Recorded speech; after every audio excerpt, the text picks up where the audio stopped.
নমস্কাৰ ছাৰ বাইদেউসকল, স্বাগতম জনাইছোঁ আপোনালোকক মোৰ ইউটিউব চেনেল অৰূপছ ব্লগলৈ। এই মুহূৰ্তত আপোনালোকৰ কাৰণে লৈ আহিছোঁ এটা অতি গুৰুত্বপূৰ্ণ খবৰ। আৰু এই গুৰুত্বপূৰ্ণ খবৰটো হৈছে এইবাৰ একাংশ শিক্ষকৰ দৰমহা কৰ্তনৰ নিৰ্দেশ প্ৰকাশ কৰা হৈছে। আপোনালোকক পুনৰবাৰ জনাইছোঁ, এইবাৰ একাংশ শিক্ষকৰ দৰমহা কৰ্তনৰ নিৰ্দেশ প্ৰকাশ কৰা হৈছে।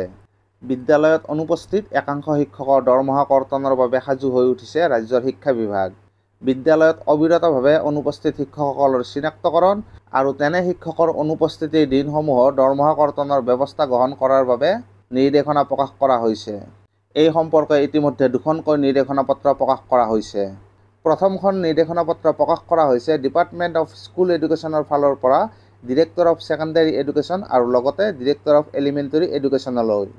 আৰু দ্বিতীয়খন নিৰ্দেশনা পত্ৰ প্ৰকাশ কৰা হৈছে ডিৰেক্টৰ অফ এলিমেণ্টেৰী এডুকেশ্যনৰ ফালৰ পৰা প্ৰতিখন জিলাৰ ডিষ্ট্ৰিক্ট এলিমেণ্টেৰী এডুকেশ্যন অফিচাৰ আৰু লগতে কাৰ্বি আংলং স্বায়ত্তশাসিত পৰিষদ, ডিফু অথবা ডিমা হাছাও আৰু হাফলঙৰ ইন্সপেক্টৰ অফ স্কুলছ আৰু কাৰ্বি আংলং স্বায়ত্তশাসিত পৰিষদ, ডিফু অথবা ডিমা হাছাও আৰু হাফলঙৰ ডিষ্ট্ৰিক্ট প্ৰাইমেৰী এডুকেশ্যন অফিচাৰলৈ।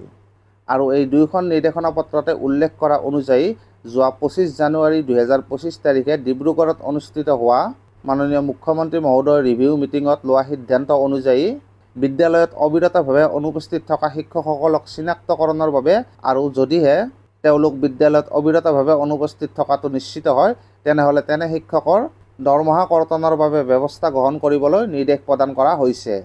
তো ছাৰ বাইদেউসকল, আজিৰ এই ভিডিঅ'টিত আপোনালোকৰ মাজলৈ এই গুৰুত্বপূৰ্ণ খবৰটো লৈ আহিলোঁ। তো আজিৰ ভিডিঅ'টিত এইখিনিয়ে। ভিডিঅ'টি ভাল লাগিলে লাইক আৰু শ্বেয়াৰ কৰি দিবলৈ নাপাহৰিব আৰু ভৱিষ্যতেও এনেকুৱা বিভিন্ন ধৰণৰ ভিডিঅ' পাই থকাৰ কাৰণে আমাৰ চেনেলটো ছাবস্ক্ৰাইব কৰি থ'ব। ধন্যবাদ।